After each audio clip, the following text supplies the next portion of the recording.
Hello, xin chào anh em. Mình đây, mình là Mai Như Tùng, thì mình là chủ kênh duy nhất của kênh YouTube Mai Như Tùng. Thì cảm ơn anh em đã ủng hộ mình trong thời gian vừa qua. Thì đây là video tổng hợp 10 kỹ năng gọi là bố cục vẽ acrylic mình thấy dễ nhất, đẹp nhất để cho các bạn mới bắt đầu vẽ. Thì anh em xem kênh nhớ ủng hộ kênh bằng cách like, share video, đăng ký kênh.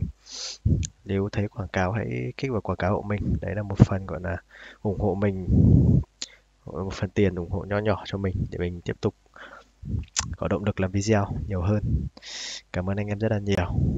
Xin chào anh em. Bye bye bye bye. Bye bye.